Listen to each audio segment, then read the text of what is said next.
It brings us to a related point, which is on the point of tariffs. Now that tariffs with the US are at 50%, what is the likely impact on the GDP going forward? There are various estimates by various sort of consultancies, from 10 basis points all the way to 100 basis points, some have predicted. Where do you see the impact really of this? But with the reform like this, many of that should be offset. Yes. So it is never a situation of one fixated point. It's a dynamic situation where you're moving from one to another with newer players coming in, newer factors coming into play in this scheme of things. This one, you have the GST reforms, which is going to make people understand that they can fetch more things with the same amount of money with which they bought some amount earlier. So it is very clear that industries have been speaking about the tariff and its impact. The government has designed something for itself. We will come out with something to handhold those who are hit by the 50% tariff from the US. This has been said earlier. I've met up with the delegations when I went to Chennai in recent past few days. I have said this there and I will repeat it. Government is working. So will they be allowed to sell in India, or how do you plan to alleviate their concerns? No, there is a package which consists of very many different ways in which we want to help them.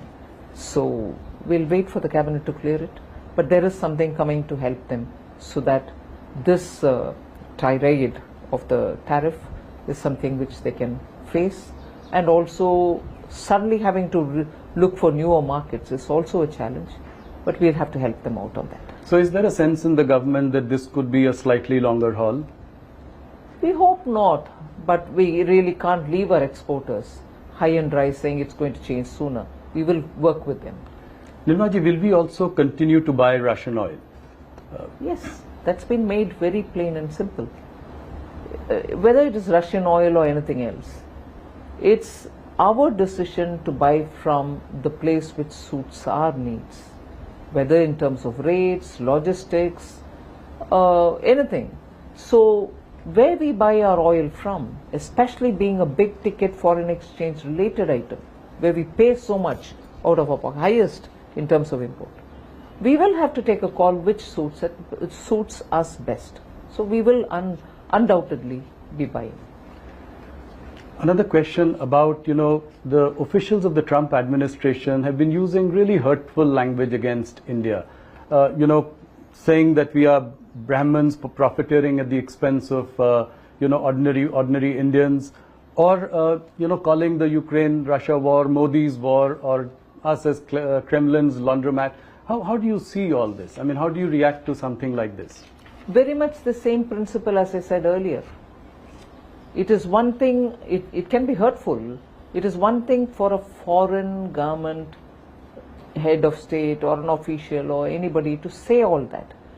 And the global diplomatic world is astonished that that kind of an expression is being used against India. And that will have people in the diplomatic arena to respond or to deal with. But what hurts me more is when those very expressions are being justified in India. Oh, don't you all know, don't you, I mean, you know, dirty, unwashed Indians, you don't understand what this expression means? This is how, this is explained. Who wants these explanations from Indians? Who actually wants us to know better? And who are these people explaining to us, this expression is used in this context? Yes. I'm outraged by that. I don't want explanations to justify that. Whether I'm going to have to deal with them, stand up and challenge them or retort is a different story. Right. But Indians quoting those words and telling us, oh, you dirty Indians, you don't know this colonial justification of the language that is being used against Indians, against such countries which have come out of its colony and from its empire and stood up to build its own country with its own self-confidence. And even now when we are talking about Atmanirbhar, it's not just in terms of producing everything in your country. It's also about being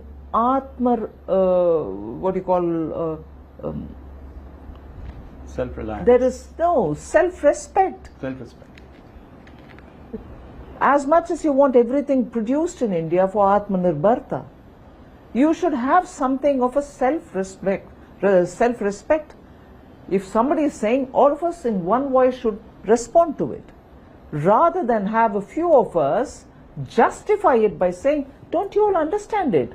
Are you a part of the imperialists? No. I'm outraged more by that. Yeah, the opposition picking up this and, making it their own narrative. And saying... Like dead economy was picked up by Congress, Rahul Gandhi to say. And even for this, Brahmins are being, are the ones who are benefiting out of it. Oh, you Indians. Explaining us Boston Brahmins. Yes, Boston Brahmins. Oh, you Indians, you don't understand this Russian oil purchase is to help Brahmins to benefit of it, and you are being fooled. Exactly the same divide and rule principle which the British used here, which the imperialists used here. And even today you have the friends of the imperialists telling us, no, the expression Boston Brahmin is this and not that. Who damn cares? I'm sorry. Yeah. Who damn cares? I want Indians to think for ourselves. I want those Indians who are now defending that language to get up and say, we are free from you all. Now for over 75, 80 years, we'll mind our business, we'll take care of ourselves, refrain from using these words. Should have been that voice. That not being the voice, and upar se to teach us saying, don't you know the meaning of this expression? Outrageous. Today we've got to know Nirmala Sitharaman ko gussa kyun aata hai.